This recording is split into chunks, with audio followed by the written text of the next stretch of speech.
बिस्मिल्लाहिर्रहमानिर्रहीम। अस्सलामुअलैकुम। मेरा नाम डॉक्टर लियाकत अली है। मैं आपकी खिदमत में अक्सर हाज़िर होता हूँ।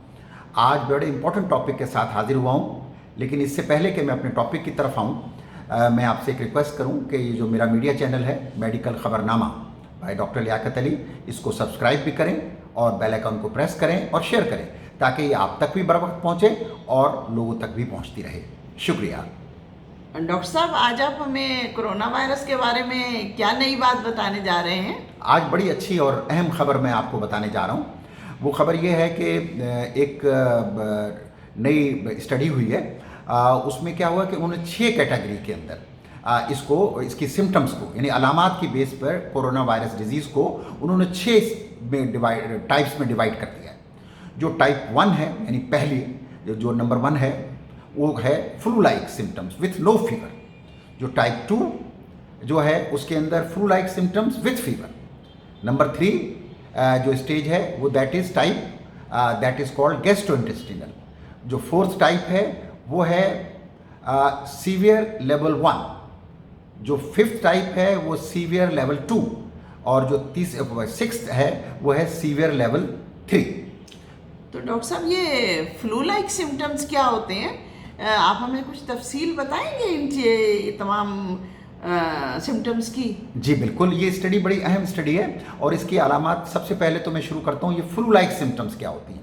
देखिए, फ्लू लाइक सिम्टम्स जो होती हैं ये कॉमनली हम सबको होती रहती हैं, लेकिन मैं आपको बता देता हूँ। इसमें हेडेक होता है, सर में दर्द, जिस्म में दर्द यानी पट्ठों में मसल्स में दर्द, गले में दर्द, खांसी होती है इसके अंदर यानी सोर थ्रोट और कफ, और loss of sense of smell हो जाता है इसके अंदर। तो ये है फ्लू लाइक सिम्टम। ये टाइप 1 यानी स्टेज 1 आप कह लें या टाइप 1 इसको कह लें। नंबर 2 टाइप जो है उसके अंदर क्या है कि flu like symptoms with fever, उसमें फीवर आ जाता है और फ्लू लाइक सिम्टम तो होती ही हैं जो अभी मैंने आपको बताई। उसके अलावा फीवर, लॉस ऑफ एपेटाइट और हॉर्सनेस ऑफ वॉइस, थोड़ी सी आवाज़ भी भारी हो जाती है। जो तीसरी टाइप है उसको हम कहते हैं गैस्ट्रोइंटेस्टिनल। उसमें फ्लू लाइक सिम्टम होते हैं, प्लस उसके अंदर एब्डोमिनल सिम्टम यानी पेट की सिम्टम, डायरिया यानी लूज मोशन, दस्त वगैरह हो जाते हैं। अच्छा, अब जब टाइप 4 है वो उसको कहते हैं सीवियर लेवल 1। उसके अंदर ये फ्लू लाइक सिम्टम तो होती हैं। इसके अलावा इसके अंदर एक फटीग, सीवियर फटीग यानी इंतहाई थकन, कमज़ोरी, बिल्कुल नकाहत जिसे कहते हैं ना, वो हो जाती है आदमी को। फिर आ जाता है 5 टाइप। उसके अंदर क्या है कि इसको कहते हैं सीवियर लेवल 2। इसके अंदर क्या ये सारी अलामात होती हैं जो पहले मैंने आपको बताई। उसके अंदर एक कन्फ्यूजन का इजाफा हो जाता है। कन्फ्यूजन हो जाना होने का मतलब होता है कि बंदा कंसंट्रेट नहीं करेगा, जजमेंट नहीं है और उसके काम नहीं कर सकेगा। अच्छा, एक सिम्टम मैं आपको बता दूं, पेन इन चेस्ट भी इनके अंदर वेरिएबल है, कुछ स्टेज टाइप में होती है, कहीं नहीं होती, लेकिन वो भी एक इंपॉर्टेंट सिम्टम है। अच्छा, अब आता हूं मैं टाइप 6 के अंदर। टाइप 6 के अंदर क्या है कि जो लेवल इसको कहते हैं सीवियर लेवल 3। इसके अंदर ये सारी सिम्टम यानी फ्लू लाइक सिम्टम भी है, फीवर भी है, कन्फ्यूजन भी है, एडिशनल सिम्टम इसके अंदर होती हैं शॉर्टनेस ऑफ ब्रेथ, वो इंपॉर्टेंट है, और प्लस फिर एब्डोमिनल सिम्टम यानी डायरिया और पेन इन एब्डोमिन भी हो जाता है। तो on the basis of this symptoms इन्होंने सिम्टमटोमोलॉजी के ऊपर इसको डिवाइड कर लिया है 6 टाइप्स के अंदर। तो डॉक्टर साहब, इन सब मालूमात का मरीज को क्या फ़ायदा होता है? इसका सिर्फ मरीज को नहीं, डॉक्टर को भी फ़ायदा है। मरीज को सबसे बड़ा फ़ायदा ये होगा कि ये अलामात जो मैंने बताई हैं यानी टाइप 1 से 6 तक, जो सिम्टम्स उसको लगेंगे कि अब मैं टाइप 4 में आ गया हूँ या टाइप 5 में आ रहा हूँ, he will immediately run to the hospital, doctor के पास जाएगा। जाना तो पहले भी सकता है वो, लेकिन वो ज़रूर जाएगा, कहेगा कि नहीं ये मेरी, चूँकि मुझे पता है कि ये सिम्टम ये मेरी ग्रेविटी ऑफ द सिचुएशन को शो करते हैं, यानी इंतहाई ज़्यादा बीमार होने को शो करते हैं, तो वो डॉक्टर के पास फौरी तौर पर ही हॉस्पिटल से रुजू करेगा। अच्छा देखिए, मैं आपको बताऊँ, और डॉक्टर को क्या फ़ायदा होगा, डॉक्टर को भी इन अलामात का पता है कि ये सीवियर हैं, यानी इसके बाद इसको दाखिल करने की, और इम्पॉर्टेंट बात है डॉक्टर को पता होगा कि अब मुझे इसके लिए ऑक्सीजन थेरेपी की यानी ऑक्सीजन सपोर्ट की ज़रूरत पड़ सकती है, इसको आईसीयू में यानी वेंटिलेशन की ज़रूरत यानी वेंटिलेटर की ज़रूरत पड़ सकती है। तो डॉक्टर भी मोहतात, मरीज़ भी मोहतात, तो इसका ये बहुत बड़ा फ़ायदा होगा। अब मैं आपको एक इम्पॉर्टेंट बात बता दूँ कि ये जो स्टेज टाइप बनाई गई हैं इसके अंदर, अब ये मैं बताता हूँ आपको कि टाइप 1 है, इसके अंदर आमतौर पे ऑक्सीजन सपोर्ट और वेंटिलेटरी सपोर्ट की 2% से भी कम की ज़रूरत पड़ती है। टाइप 2 के अंदर 4% से कम की ज़रूरत पड़ती है, यानी ऑक्सीजन सपोर्ट और वेंटिलेटरी सपोर्ट की। यानी जैसे जैसे हम बढ़ते जाते हैं आगे की तरफ यानी स्टेजेस में, वहाँ ऑक्सीजन सपोर्ट और वेंटिलेटर की सपोर्ट की जरूरत। अब टाइप उसमें आई है 3 में गैस्ट्रोइंटेस्टाइनल, वो भी तकरीबन 3.5 के अंदर ही है मामला। अब अगर टाइप 4 में आता हूँ मैं, जिसमें हम इसको सीवियर लेवल 1 कहते हैं, उसके अंदर 8% हॉस्पिटलाइजेशन या ऑक्सीजन सपोर्ट और वेंटिलेटरी सपोर्ट की ज़रूरत पड़ती है। अब मैं आपको जो लेवल 2 था यानी सीवियर लेवल 2 टाइप 5 जो था, उसके अंदर 10% ऑक्सीजन सपोर्ट और वेंटिलेटरी। और अगर हम टाइप 6 यानी जो थर्ड था सीवियर लेवल 3, उसके अंदर 20% तक। यानी देखिए कितना अहम है, आप सिर्फ अपनी सिम्टम्स अलामात की बेस पे आपको पता चल जाता है, मरीज को भी डॉक्टर को भी, कि इसको कितनी हॉस्पिटलाइजेशन की, ऑक्सीजन सपोर्ट की और वेंटिलेटरी सपोर्ट की ज़रूरत पड़ेगी। तो डॉक्टर साहब क्या डॉक्टर जो हैं वो इसी बेस पे ये फैसला कर लेते हैं कि मरीज को दाखिल करना है, या कोई और भी पैरामीटर्स हैं? ये बड़ी अच्छी बात की आपने। देखिए ये जो सिम्टम्स की बात है ना, ये एक बेसिक बात बता दी गई जो मरीज और डॉक्टर, इसके बाद डॉक्टर टेस्ट करते हैं। अब टेस्ट क्या करते हैं, टेस्ट तो बहुत सारे हैं, लेकिन मैं आज चूँकि टॉपिक अलग है, लेकिन मैं ये बताना चाहूँगा आपको। जैसे मिसाल के तौर पर उसका कंप्लीट ब्लड काउंट कराते हैं हम लोग, उसमें अगर हाई न्यूट्रोफिल काउंट, लो लिम्फोसाइट काउंट आता है, दैट इंडिकेट नॉट गुड, अच्छा नहीं है मतलब ये।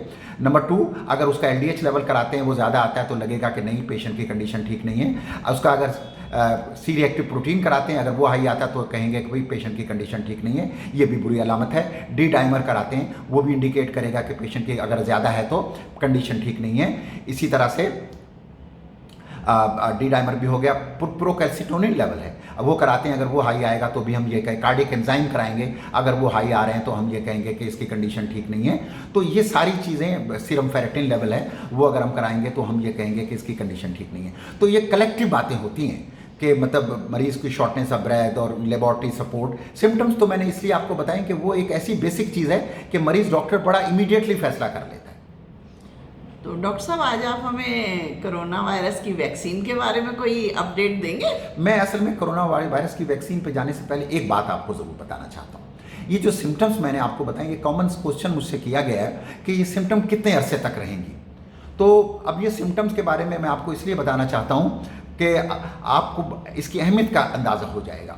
मिसाल के तौर पर एक पेशेंट है, उसको सिम्टम्स हैं, उसकी लेबॉर्ट्रीज है, तो सिर्फ ये सिम्टम इंपॉर्टेंट नहीं होती और लेबॉर्ट्री नहीं होती, मरीज़ की एज, ओबेसिटी भी इंपॉर्टेंट है सिम्टम्स के साथ साथ दाखिले के लिए और ऑक्सीजन सपोर्ट के लिए। इसके अलावा एक और क्वेश्चन भी किया जाता है, ओल्ड एज और ओबेसिटी। एक और सवाल भी किया जाता है कि ये सिम्टम कितने अरसे तक रहती हैं। देखिए जितना ज़्यादा बीमार मरीज़ है, यानी जितनी उसका लेवल आगे है, यानी 6 टाइप है, तो उसकी सिम्टम ज़्यादा अरसा चलती हैं, हॉस्पिटलाइजेशन ज़्यादा होती है।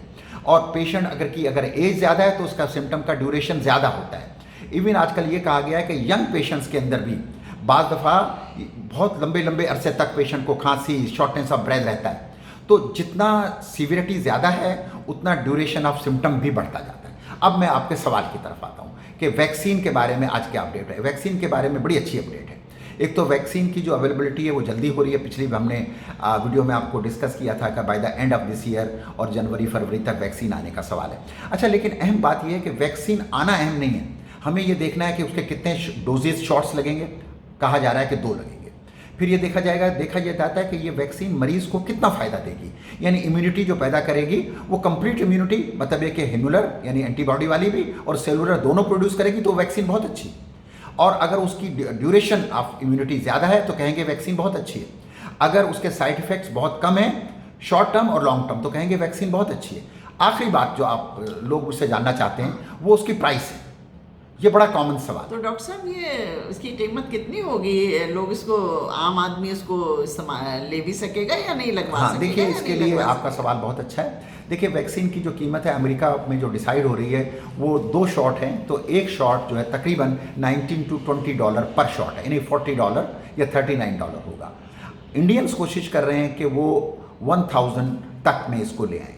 और मेरा अपना ये होगा गवर्नमेंट से भी कि इसको, जैसे हमारे एक फ्लू वैक्सीन है वो तकरीबन 700 में मिल जाती है अच्छी कंपनी की, तो पाकिस्तान को चाहिए कि 700 रुपये इस वैक्सीन की प्राइस रखें। 2 शॉट लगेंगे तो 1500 में हम काम बन जाएगा। तो इस तरह से हर आदमी अफोर्ड करेगा। और फिर भी मैं ये कहूँगा गवर्नमेंट ऑफ पाकिस्तान से और जो हाई हमारे ऑफिशियल्स हैं कि कोशिश करें कि ये प्राइस भी 1500 भी, यानी 2 शॉट्स की भी ज़्यादा है, इसलिए कि गरीब आदमी के लिए आप फ्री करें, उनको इसके लिए कन्विंस भी करें कि वो लगाएं और उनको ये प्रोवाइड भी करें। डॉक्टर साहब आपका बहुत बहुत शुक्रिया, आपने अच्छी अच्छी बातें बताई हमें, और वैक्सीन की तो ख़ास तौर से बहुत ही अहम बात थी ये गरीब आदमी के लिए। बहुत बहुत आपका शुक्रिया। आपका भी बहुत शुक्रिया, आपने टाइम दिया। और मैं आखिर में आपसे इजाज़त चाहूँगा कि, और इससे पहले कि मैं इजाज़त चाहूँ, मैं आपसे ये रिक्वेस्ट करूँगा कि आप ख़ुद भी खुश रहें, अपने लोगों का ख्याल रखें, अपने घर वालों का ख्याल रखें। इसी तरह से माशरे में अच्छाइयाँ आती हैं। इजाज़त दीजिए, अल्लाह हाफ़िज़।